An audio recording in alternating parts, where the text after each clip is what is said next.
Hey guys, it's Graham. Welcome back to my channel, and today I'm going to be talking about the 4 most awkward things about being an au pair. I've tried to narrow it down to 4 things. There's definitely more that I could put on the list, but these are kind of the top things that applied to me during my au pair stay. So the 4 things are 1. People's perception of a male au pair, 2. The language barrier, 3. Cultural differences, and 4. Being live-in versus live-out.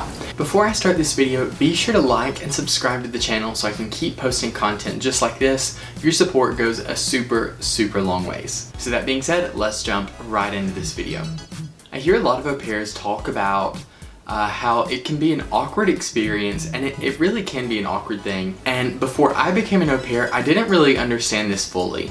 I had watched other videos with au pairs talking about some, awkward things they had gone through, or just some generally weird things about being an au pair. But after you become an au pair, you will understand fully that it can be a very awkward thing.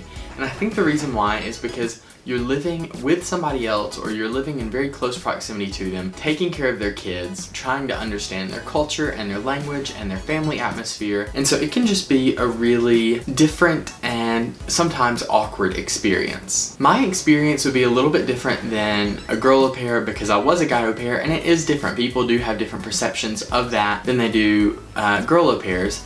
And so that kind of made it a little bit more awkward for me sometimes. But generally, the points that I'm going to give you today are just kind of all around awkward things about being an au pair. And some of these things you just can't change. So maybe 1 or 2 of them you could kind of work around or try to avoid. But the majority of these points, they're just going to happen. Being an au pair can be an awkward thing, and it will happen to you sometimes. You will have your own awkward points if you become an au pair. That leads me to my first point, which is people's perception of a male au pair. I get this question a lot. People will ask me, oh, well, what did people think about you living in their community and taking care of their kids, that kind of thing. And believe it or not, people were actually really chill about it.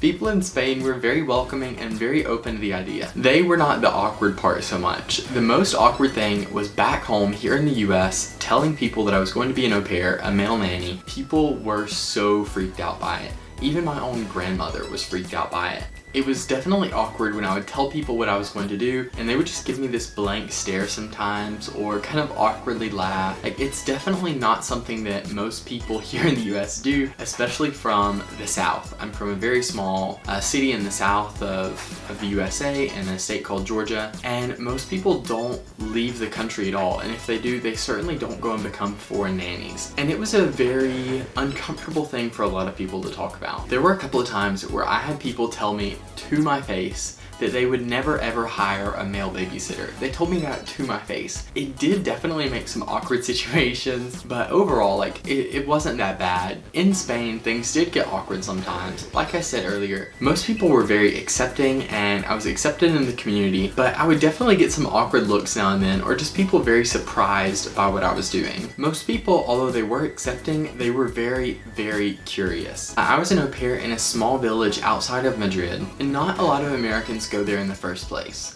So to have an American living in their community was kind of weird in the first place. But for that American to be caring for their kids and a guy, it was a really new experience for a lot of people, and they were really surprised by it. People's perceptions of a male au pair were very different in Spain than they were in the US. Like I said, they were accepting, but they were really fascinated by the concept of a male au pair. A lot of people would ask me why I would want to do that, or why I would come to Spain, all those things, why not just study abroad? I would get questions like that all the time. People were really intrigued as to why I would want to be an au pair versus something else, studying abroad or just traveling. But they were very accepting. It's kind of funny, I became a bit of a celebrity in our village because, like I said, I was an au pair, which was kind of novel enough, but then I was an American male au pair. It definitely made me stick out a little bit in the community. In the first couple of weeks, it was really funny. I would be out jogging or something like that, and people would ride by in cars and say, "Hello, Graham," or that kind of thing. I had no idea who they were,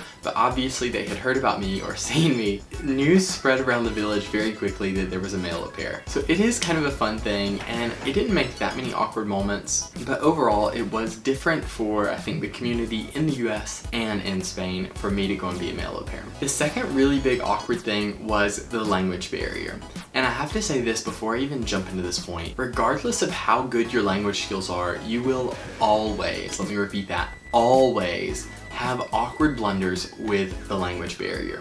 it's just a part of living abroad. When I went to Spain the first time, I was about B1 proficient in Spanish, which means I could have a pretty intelligent conversation. I definitely couldn't say all the things that I wanted to say in English, but I could get my point across pretty easily. Nonetheless, still with that proficient level of Spanish, it was extremely difficult for me a lot of the times because the language barrier was so intense. There's a difference between using a language every so often, kind of once or twice a day in your home country, and then actually living in that language. I worked at a bakery here in the US, and we have a very large population of Latin American immigrants in my state. So I was able to speak Spanish pretty frequently, a couple times a week with native speakers. And so I had the idea in my head that I was pretty good at Spanish. But going to live in Spain, being completely immersed in the language, showed me that I was not ready to speak Spanish full time. And as a result, I did make some really awkward blunders. My first trip was definitely the worst with the language barrier. I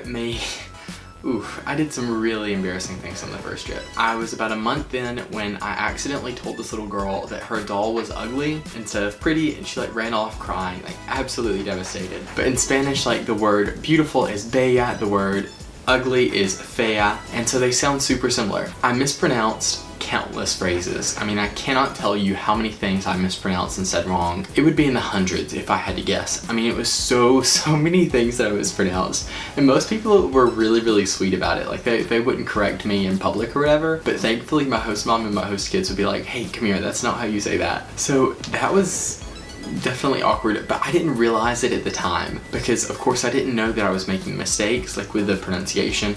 But afterwards, once I realized that I was making these really big language mistakes, it was very awkward for me. One of the biggest ones that I can think of was about my whole first month in Spain. I would tell people when we were done eating, instead of saying that I was finished eating, I would say that I was finished, in the sense that I was dead. And so people would always kind of giggle when I would say this, and I never understood why, but I would say, he terminado, I've finished. But literally that means kind of I'm dead, I'm finished. And so that's one of those things that I had no idea meant something else, but it's just an awkward language blunder that you make along the way. It's inevitable, it's definitely going to happen if you become an au pair. A lot of my mistakes in my second trip were with my host family because my Spanish was a bit more polished at that point, but I still couldn't communicate a lot of really complex thoughts. And so that did make for some awkward situations with my host family, which I ended up leaving anyway. It did definitely affect me, but not as much as my first trip. I should say this, I think my language barrier mistakes were a bit more obvious than other people's because I was really bold with Spanish. From the time I started learning Spanish up until now, I would speak Spanish absolutely all the time to anyone I could get my hands on, even if all I knew how to say was a couple things in the beginning. So I was always very bold with my language skills, which did help me learn quickly, but as a result, I made more mistakes than people who were a bit more conservative or shy about their language skills. Overall though, I do suggest that you are bold with your new language skills because it does help you practice with other native speakers, and even if you do make mistakes, yeah, it is a bit awkward and embarrassing, but nobody really cares, and overall, they just appreciate that you're trying to speak their language. The last thing that I'll have to say about this, and it ties into my boldness with the language skills. I don't mean to toot my own horn here, but I have a pretty good Spanish accent, and a lot of the times it was very deceiving because people would hear my accent and they would think that I was better at Spanish than I actually was. And so they would just go all out, complete, super fast Spanish, and I would just be like a deer in the headlights, completely shocked by it. My accent was definitely a bit deceiving, but overall, I am very thankful that I made the language mistakes that I made because now my Spanish is much better. The third big point where I made a lot of awkward situations for myself was the cultural differences. I've said this in other videos, but before I went to Spain, I really didn't expect that many cultural differences in between the US and Spain. I was wrong.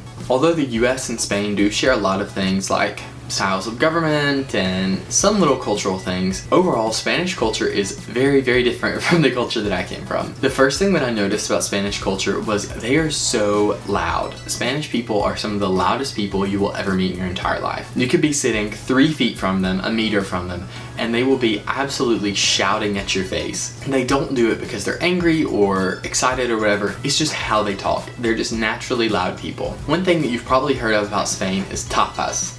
Tapas are like little snacks that you have as a meal. You might have 4 or 5 different tapas in a meal. Everybody goes and shares. It's really fun. But for tapas, you go to a tapas bar. And tapas bars are normally very, very small restaurants, and people are just packed shoulder to shoulder, and they're all screaming at each other really loud. And in the beginning, this was a very awkward thing for me because I was not used to people screaming when they're not upset. And like I said, people would absolutely shout at you all the time. And I was very surprised by it, and oftentimes I was really taken back. I didn't understand it. Another really awkward thing for me, especially in the beginning, was Spaniards are very, very touchy. They love to touch, they love to kiss and hug and do all these things. And as an American, I thought we were touchy, but we are nowhere close to the Spaniards. In Spain, when you meet someone, you'll approach them kind of like going for a hug, but instead of hug them, you kiss them on each cheek. They call it besos. You do this every time you meet someone new. You do it when you meet family or friends, and normally it's 1 kiss on each cheek,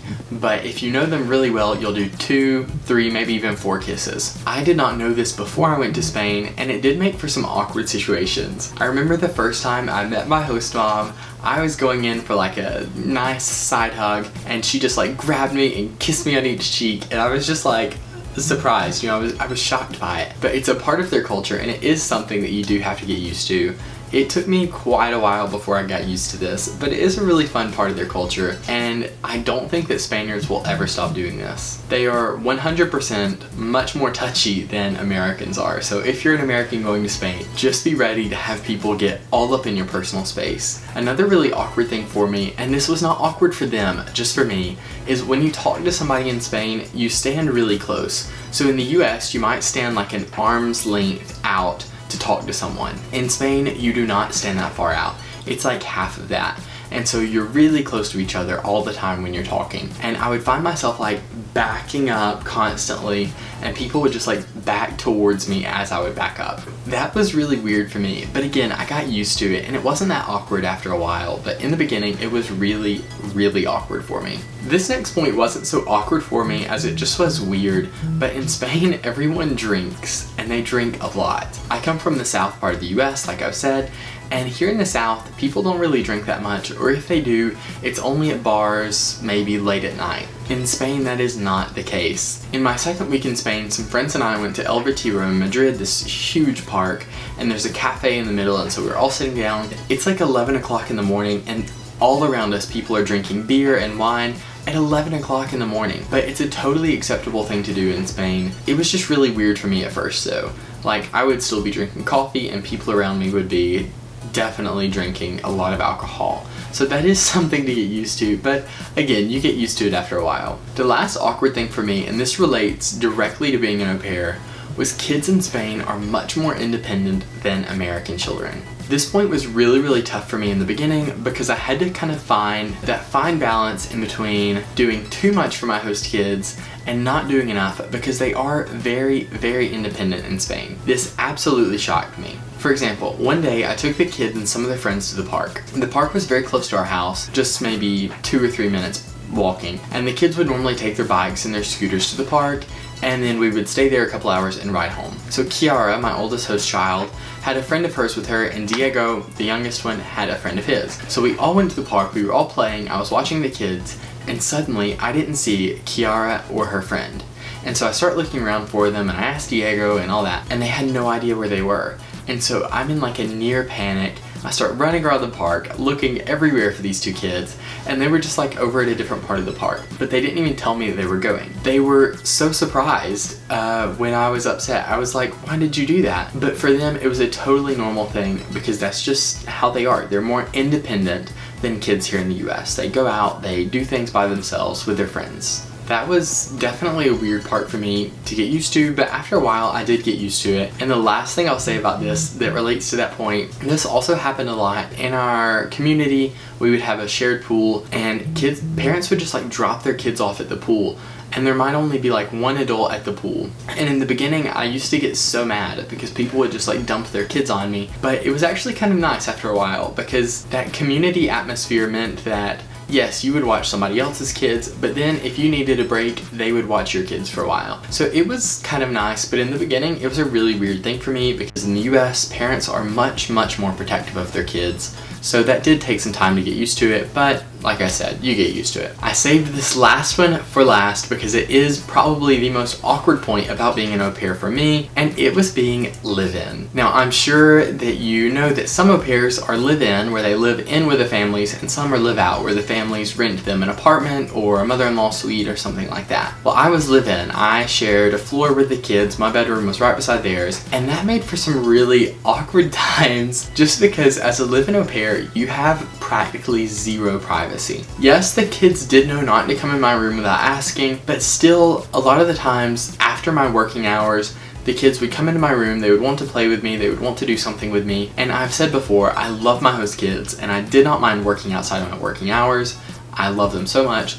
But it did make for some awkward situations sometimes because while it is your room and your space, you are in their house, and so they kind of feel like that your room is their room and their room is your room, so it can be a bit awkward at times. Living with people other than your family means that you get to see everybody's weird quirks. As I say this, like, you have weird quirks. I know you do, we all do. But when you live with your family or close friends, oftentimes I think you forget about the weird things that you do on a day-to-day basis. And so when you move in with a new family or with other people, you kind of get to see all of their weird things that they do, and they see all of the weird things you do. So that made it kind of awkward for me sometimes because the family would do things that my family would not do and vice versa. It definitely made for some awkward times dealing with the culture and being live-in at the same time, just because their family dynamic and their family culture in Spain is a lot different than ours back here in the US. The last thing I have to say about being a live-in au pair is we lived in what's called an urbanización, or an urbanization in English. So it's a bunch of townhouses all put together with a common area in the middle. Being a live-in au pair, Spaniards are super nosy, and everybody knows your business. Everyone in the community would pretty much know what I was doing all the time. All the kids knew the name of my girlfriend back in the States. I don't even know how they know this information, but living so close with other people made for some awkward moments because they're always up in your business, and that can be really frustrating. But you kind of get used to it after a while, and you just learn to close your blinds sometimes. You know, you have to get out of the house or get out to where it doesn't start to get on your nerves. Okay guys, so those are my 4 most awkward things about being a male au pair. I hope you got something good out of this video. If you've enjoyed it, please like and subscribe. Leave me a comment down in the comment section. Let me know what you think, and I cannot wait to see you next time. I'll be posting new content every Monday and Thursday, and I hope to see you then. Bye.